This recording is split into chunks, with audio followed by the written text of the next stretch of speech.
GPS stands for ground positioning system. Okay, that's what it is. Perfect. Now it's been 2 weeks since I made a video about CC. Good morning, good evening, good afternoon, wherever you may be. Good morning, good evening, good afternoon, wherever you may be. Adam, AD, New York, Albany County. CC here, Chris, from New York, Westchester County. Good morning, good evening, good afternoon. I was feeling left out. Please subscribe. It's 6666. Pick up sticks. No, it's not 2066, or is it? No, it's not. Now, your video title mentions something about a ground positioning system, and, well, we're curious as to what that is, Chris. That's 24. We got the double sixes. Double six would be 12, not 24. Yeah, there's an 18-wheeler on the parkway. Nice.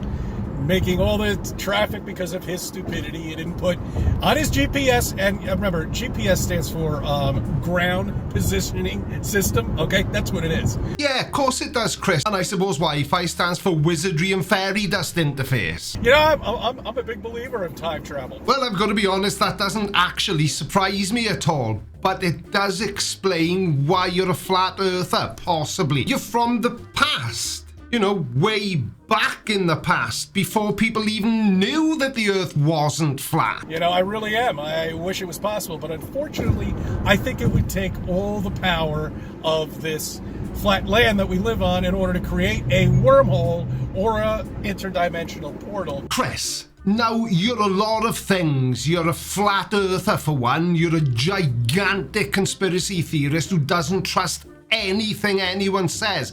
But I didn't think that you would build up my hopes, get me excited, and then just throw me to the side like a discarded tissue. I actually thought you did believe in time travel. That's why I picked this video. What the hell am I gonna do now? And since we're talking about time travel, what exactly what would happen? Well, it's kind of implied in the name, Chris. You would travel through time. And may I suggest that you watch the Back to the Future trilogy, but please bear in mind that they're not documentaries. Would you go into an alternate dimension? Or would you actually stay in this dimension and alter it? I don't know. Why are we talking about science fiction, Chris? Time travel isn't possible. It just isn't. As cool as it would be. Should we get back to talking about flat Earth? Who knows? Who knows what CERN's doing? CERN, I think CERN. You know what I think CERN is doing? Trying to discover what the universe is made of and how it all works? Trying to puncture this dome that's covering us. Okay, I suppose we can go with that. I mean, it would be completely wrong, but when has that ever stopped a flat earther? Or could it already be existing technology that they founded back in whenever that was invented? Well, CERN was founded on the 29th of September 1954, and it was one of Europe's first joint ventures. I think 23 countries are involved. So do you not think that if CERN was keeping some big secret, that one of those 23 member countries would have accidentally let the cat out of the bag by now? They dug up, shall we say, or accidentally found. How many other areas in New York here have been dug up and destroyed because they found history of previous civilizations? Just one area. It's called Imagination Plaza. Tours start at never o'clock, Chris. And I'm not talking about the ancient ruins or any bullshit thing. I am talking about ancient civilizations that have been here before us. Oh, does this mean that Chris is starting to show an interest in Tartaria and the mud flood? Because that's certainly what it sounds like. You need another conspiracy theory like I need a subscription to the Hair Gel of the Month Club. Okay, that's right. We're just renting this area out. We're just another civilization that's here, you know, on this flat land covered with a dome. What? I don't even know how the hell I got into this, and I forgot why I'm even making a video. Well, if you were confused, imagine how we feel. And I don't know if this will help at all, but the title of your video was Ground Positioning System on Our Flat Earth. Bastard. I hate when that happens. I had something to say to you about Flat Earth. I forgot what it was.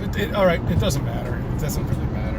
I'll think of it and I'll just put another video out. That's all. Oh yeah, you do that, Chris. Always thinking of others, aren't you? What about me? What am I meant to do for the rest of this video then? Oh well, I'll try my best. I'm sure I can come up with something to make it entertaining.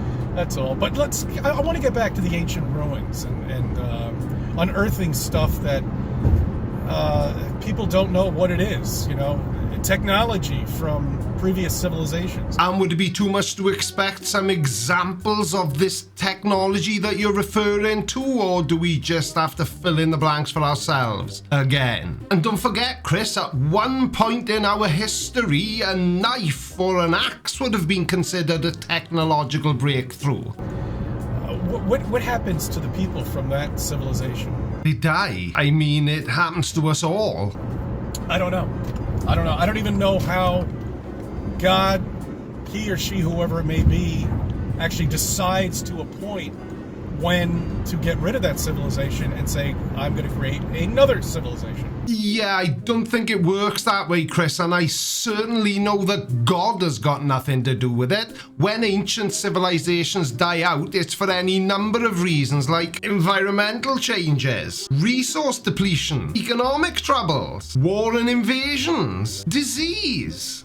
And actually, now I think of it, if all those things are caused by God, then what sort of God is it that you worship? I mean, once again, here we are. I was bitching in my kitchen. Oh, really now? Well, there must be something going on in your kitchen then, because if you were bitching in your kitchen, it wouldn't be the first time we've seen that happen, would it? Just stop this bullshit. Christ. Idiot. Nearly almost 10 years ago, or a little less than 10 years ago, about how smartphones haven't changed. Okay? That was many years ago. And have they changed since then? No. For the sake of my own sanity, let's see how much smartphones have changed in the last 10 years, shall we? Smartphone. Hello, GPT. How are you today? Hey, Creaky. I'm doing great. Thanks for asking. How's it going with you? Yeah, pretty good. So I'm in the middle of making a video for my YouTube audience, and the flat earther I'm addressing has just said that smartphones have not changed one bit in the last 10 years. What's your response to that, GPT, being a digital assistant yourself? Oh, that's a fun one. Let's see. Over the last 10 years, smartphones have gone from having small pixelated screens to almost bezel-less high-definition displays. Cameras have jumped from a few megapixels to professional grade with multiple lenses for different effects. Processing power, they've gone from struggling with simple tasks to running complex AI and AR apps smoothly. And let's not forget battery life, biometric security like face and fingerprint recognition, and advancements in connectivity with 5G. Saying smartphones haven't changed is like saying dinosaurs are still around because birds exist. Yeah, smartphones haven't changed one bit, Chris. No, they're trying to come up with the old screen and coming up with the clamshell, but they can't seem to get the technology because when you open up the phone and open it up into a bigger screen, it keeps flickering. They can't get that technology right. I'm not sure why this has now become a tech video, but Chris, you're talking about the Samsung Z Flip 4, and if you ask my opinion, it's everybody's own fault for buying a Samsung phone. But that problem has been fixed. You're right in a way. Yeah, the technology when it was first released was probably released a little bit too early. But now there are lots of different foldable phones, and the resolution and the flickering on the screen is, well, it's not an issue anymore. Sure, there's technology in there now. Computer software that's better, faster. Your phone is maybe a couple of kilograms lighter, but it still is as delicate as the one that you had before. So the best way you can think of proving to us that our smartphones haven't changed at all in the last 10 years is by listing off some of the ways our smartphones have changed over the last 10 years. Okay? That's my rant on cell phones. That's my rant on everything when it comes down to technology. We have peaked at this point. We can never come up with anti-gravitational devices. Oh, right, here we go. Anti-gravitational devices? Wouldn't they just be aeroplanes and helicopters and Anything else that can put man up in the air? All right, well, there are different propulsions that maybe do exist. Whew. I tell you what, I'm relieved, Chris. I'm glad to see that you realize just how stupid that thing you said previously was. Our so-called, I don't know what the hell he is anymore. He's certainly not president in my book. Just had one of the worst, and his speeches just get better, don't they? I mean, he is so bad. He walks like a robot, like a toddler. How anybody could possibly think that this person could be running anything but a hot dog stand, and I don't even think he can fucking do that. Now, I don't want to say anything overly controversial here and upset people, but doesn't Joe Biden just walk like an 81-year-old man, which is exactly what he is? And I mean, how much worse a job can he do than, you know? If it clears up this weekend, I'll be out there shooting stars with the camera. I'm glad you added with the camera, Cece. And we're going to take a look at a few things, okay? There is so much to cover with Flat Earth and such... I don't know what you were sighing for. I'm the one who's just made a Flat Earth video that's got absolutely nothing at all to do with Flat Earth. Thanks, Chris. You're always the old reliable one that I can get a laugh from. Anyway, talking about laughing, thank you very much indeed to everybody who watched the apology video I uploaded on Friday. It was an idea that was given to me by one of my Patreons and I decided to run with it. And it's funny, I have never in the history of the channel had a video with that level of engagement on it. And talking about engagement, don't forget to leave a comment below this video, even though it had absolutely nothing to do with debunking Flat Earth. That's all, folks.